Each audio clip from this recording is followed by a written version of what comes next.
Ashley Banfield here, and we've got Jimmy London on the line as well. Hi, Jimmy. Hey, guys. And we've got Brett Algre-Wood. We've still got to get rid of my list. Hey, guys. At the moment. I know we like a little bit of humour sometimes between us, but we've all had, in the last 12 months, some sort of dealings with issues of mental health, whether it be ours or other people's, tenants, landlords. And we hear of a lot out there at the moment, whether that be because COVID has locked us down, COVID has caused job losses, people can't pay rent. I know the eviction orders have now been pushed out again until March. So that does tell us from Paul Champlain that there's still a lot of people out there struggling to pay their rent, which in turn is a knock-on effect and means that many landlords may not be able to pay their mortgages. I know some of us have got mortgage breaks out there. Some of those have ended. Some didn't get them. So there is a lot of pressure on income. For some landlords, their rental property is their only income. So their income has basically been sort of hit in the guts and, bills start to add up. I don't think anyone thought that March 24th or whenever it was that COVID hit in the UK last year was going to last for 12 months. And it may be that little bit more before everything gets back together. We're already in month 11. Now, I was chatting yesterday to Jimmy and phoned him up, as we do. We want to touch base and make sure everyone's okay. Jimmy sent me an unfortunate text that one of his tenants had committed suicide, which is not good for anyone. And it's usually not, just that person involved. It's family members, girlfriends, wives, husbands, kids, cousins, whatever it is, friends and family who are deeply affected by this. So again, it's another knock-on effect. And in turn, we've spoken to Brett, and Brett's had 3 of their tenants commit suicide since COVID began. So it's, and all of us have had some sort of mental health issues. I know that if you want to call it a mental health issue, myself, I'll own up to it. A few weeks ago, there was one day I got up and I thought, I can't do this. I just can't get up. Not that I wanted to commit suicide, but I just didn't feel like working. I didn't feel like doing anything. I thought I'm going to stay in bed. Fortunately, I've got my wife who sort of gives me a slight little kick in the backside to say, get up, get out there, face it, do it. But that whole day I was in a weird mood. I phoned up my mate who owns a Utah gym, and I said, look, mate, I've got to go in and train. So I went in there on my own, and that cleared my head. And ever since, I haven't missed a day, a good solid hour and a half, 2 hours sometimes in the gym, just releasing that mental tension, I guess. I don't know what it is, but, we've got different businesses, several businesses that we're trying to, in many cases, maintain, let alone grow. Our nurseries, fortunately, are growing. I'm still spending money on getting websites done and putting advertising out there. I've even started up a new business, which my wife said was a crazy thing to do in such times, but that's where good stories come out of. And I wanted to create a good story for people to follow. Jimmy and I have just started up an HMO mentoring group. So, there's lots of stuff that we're starting up. And kind of, I guess, you put pressure on yourself. And then we've got the kids at home, a lot of the time. So there's homeschooling added into that. So it does all add up. And, I'm a fairly mentally strong person. And that day, I never want to go back to that day or a day like that ever again in my life. And when I heard Jimmy yesterday about Brett and, good friend of ours, Simon, who was on here last year talking about mental health, ended up committing suicide and leaving family behind. And with COVID at the moment, everything is front page news COVID. If you have a car accident and you've been tested positive in the last 28 days for COVID, you die of COVID. There's no talk anywhere about people who are, strained with mental health and, and committing suicide or even having those thoughts. Because if there's one person that we can stop out there today who may be having suicidal thoughts, then you know what? We've done our job today. So, Jimmy, if you want to touch on that text yesterday, give us a one and how it's affected you, the other people in the house, people around you. Yeah, I mean, it's probably the hardest thing I've had to deal with. My background before I got heavily into property was nightclubs, bars, restaurants. So I've dealt with a lot of situations over the years where unfortunately people have passed away. But when people take their own life, it's probably one of the saddest things because this tenant, not only he's been with me from my journey at HMO, so he was there in 2015. But he's been my tenant for 6 years in one property. Now this is the guy. He was 30. A great guy. I never missed his rent. I did have since found out since yesterday. He spoke to his sister a week before, and he was trying to self-harm himself, and his sister wanted him to stay with her, but unfortunately he didn't. So she's got in contact with my girls in the office to say, look, I can't get hold of Sam.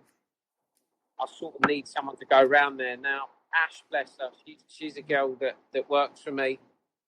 She's a girl that works for me. She's gone round there. I didn't let her go on her own. She went with one of my friends, and he couldn't get in the door, so we waited for the police to come round, and he'd hung himself on the belt and on the door closure of the door.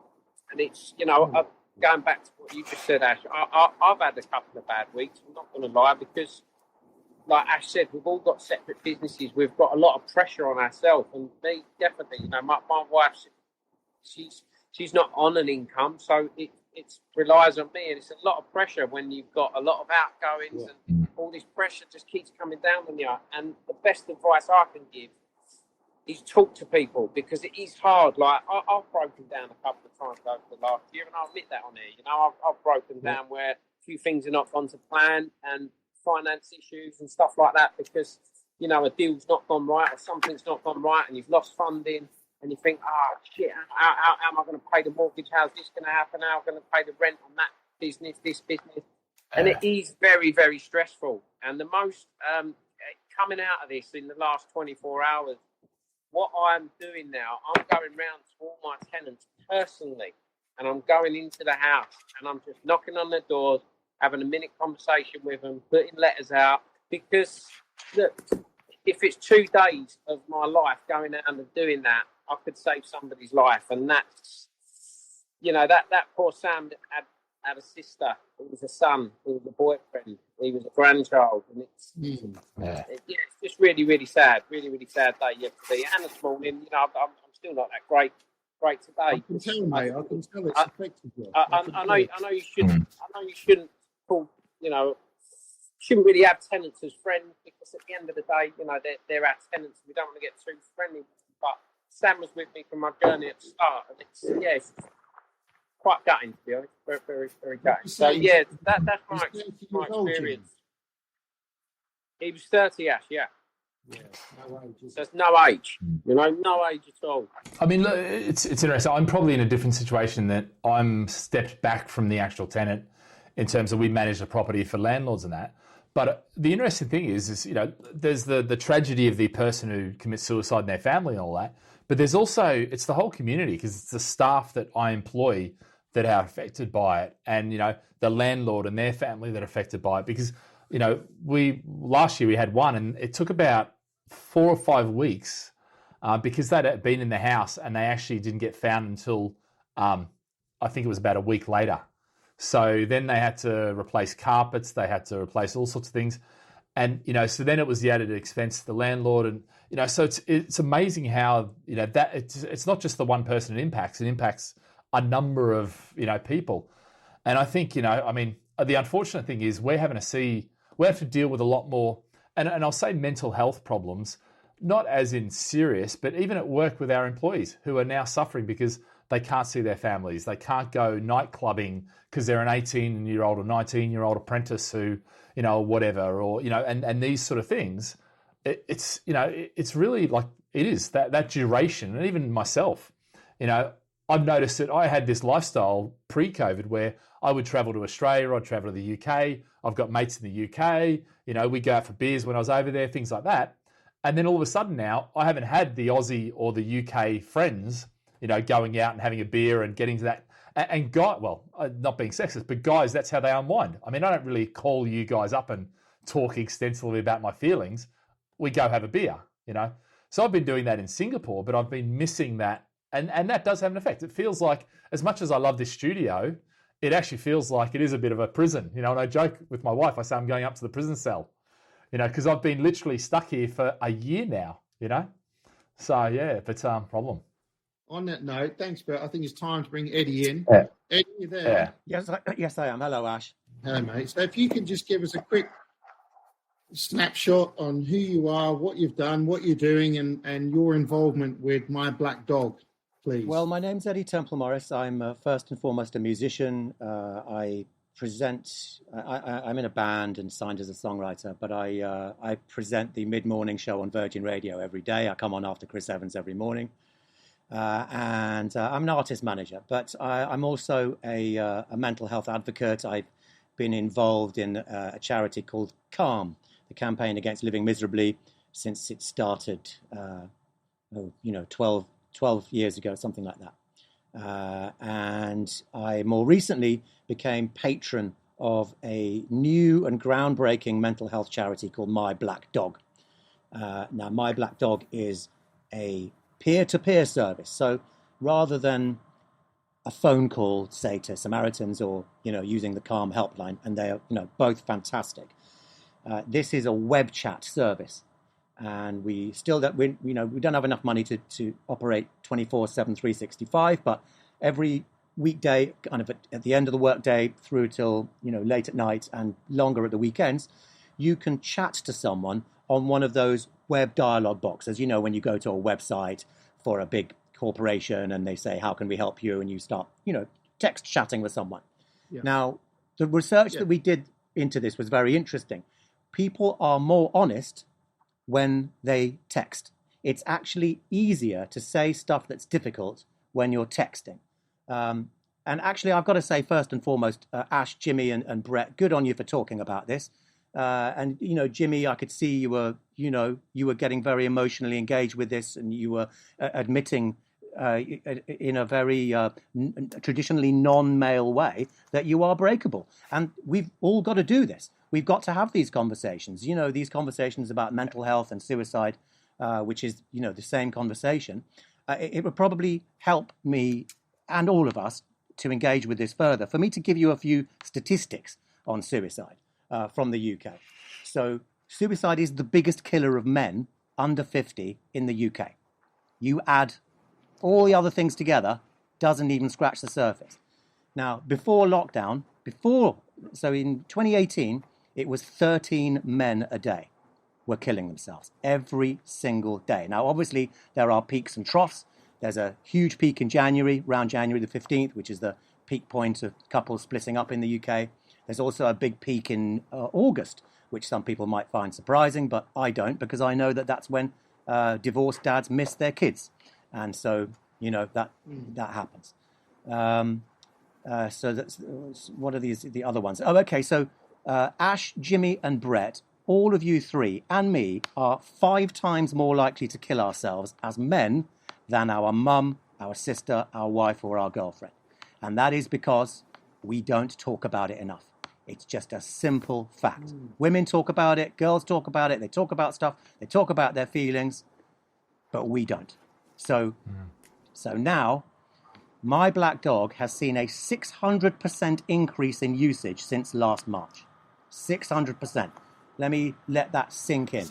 600% more people are calling us. Now, that's because hopefully me and the ambassadors that I've asked to join us have done a good job in spreading the word. But, there's no smoke without fire here, gentlemen. We know what's going on. The combination of COVID lockdowns, financial ruination of lots of people. And let's think for a moment about musicians and for about everybody that's involved in live music. They didn't have their income, hit or punched or whatever it was, the word that you said.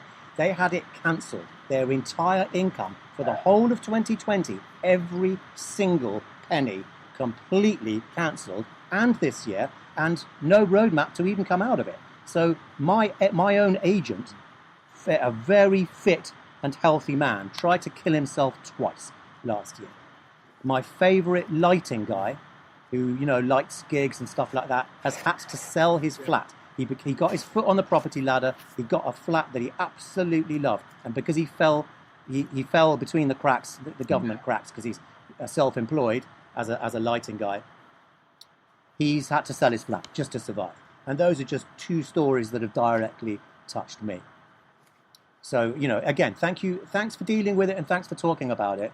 And let's just carry this conversation on, because this is a really important conversation to have in these times. With My Black Dog, you spoke about a 600% increase in usage. Do you have the mix of males or females from that? I'm guessing it'll be predominantly males. It will be predominantly males, but I, to be honest, I don't have the figures on that. I'm just the patron, and if you do this again, you can certainly talk to Nikki, who actually started it. But the thing is, it'll be skewed towards men, because suicide is skewed towards men. Like I say again, we are 5 times more likely to kill ourselves. There's not only a politics to suicide, but there is a profession to suicide. Like if I said to you, it would be interesting to poll you. What do you think is the most at-risk group of men? Like the men that are most likely to kill themselves? I don't know, but from what I think I remember, dentists and professionals like that are quite. Yeah, that's what I thought. And they're all high. They're all higher than average. Yeah. Dentists higher than average. Doctors higher than average. Predictably, soldiers, artists, musicians. People who have time to think about it. The thinkers will obviously be more at risk. But we found out in the last proper government survey some really shocking statistics about the profession of suicide. And by far the most at-risk group is actually property related. It's low-skilled building workers. It's your hod carriers. It's not your high-end carpenters and wood turners. It's not your really skilled roofers and chippies and stuff like that. It's those guys that that turn up to just get a day's work, off a foreman, that kind of thing. So it's low-skilled building workers. It's those guys and they are dropping like flies. Yeah. Wow. And that's a big chunk of the population. Well, yeah. Well, I mean, we were at 13 men a day before lockdown. We're waiting for the latest statistics, but I think we are we're probably careering towards 20 very uncomfortably now. Very little press about this. There's very little information out there that talks about these stats. There's nothing on the news. It's all about COVID this, COVID that, and the deaths caused by COVID. But well, yeah, and that's largely because suicide is still a taboo. It's still a taboo subject. It's interesting because I used to work in mental health 25, 30 years ago, and it was a very taboo subject back then. In fact, back then they were putting it in hospitals and we didn't want it in the communities, and one of my roles was bringing it in the communities. But it seems to be there is a lot more acceptance now, but there's still a stigma attached to it, I think. It hasn't lost the total stigma. Is that what you find, absolutely. Eddie, since I've been working really hard in the mental health arena for the last 12 years, but when I started, it was definitely very taboo, and people didn't want to talk about it. So I led from the front, and I did podcasts like this, and I on the radio and so on. I would talk about it, and I would openly admit that I was, for example, suicidal in 2013, that I really wanted to kill myself. And when you share stuff like that, Jimmy, when you shared earlier how you were feeling, somebody will look at that and they'll be inspired, because they'll think, well, I'm a man, I'm a flesh and blood, and I'm feeling similar way, and I don't feel alone.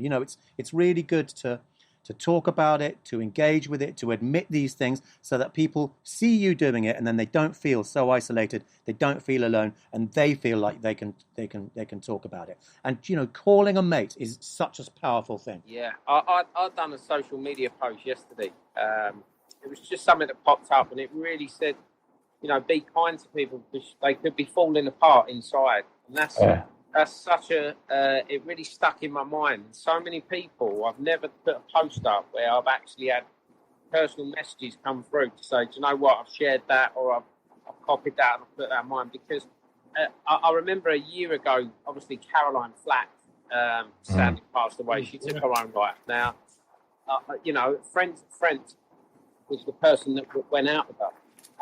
You know, then you lost that Mike from Dove Island, and it's so sad that you just don't know how people are feeling, and it only takes something like a post or a phone call that could stop that. And you know, just reading other things that people put on, you know, so many people just, I can say so many messages. I think there was about 9 messages, but for a post, people did to physically messaging to say, Jimmy, I've shared that post, that really meant a lot. It just goes such a long way. Yeah, that is wonderful. And I often say this to people who are, like on mental health awareness days and stuff like that, I will often, or, you know, the last time I did this, I think it was the anniversary of my friend Keith Flint from The Prodigy, and when he took his own life. But I will say to people, listen, you know, 16 men or whatever it is per day are going to kill themselves. And, you know, between 3 and 5 women now. So if we all of us know somebody who's struggling, if we think about it right now, Ash, Jimmy, Brett, we all know someone that's struggling, whether it's a divorced father or somebody who's just lost their job or somebody who's ill or somebody who's got somebody's in their family is ill. We know at least one person. We all know probably several who we are aware is struggling. So if you just send that person a text, the one that you know, and just say, hey, how are you doing? I just want to let you know that I'm thinking of you.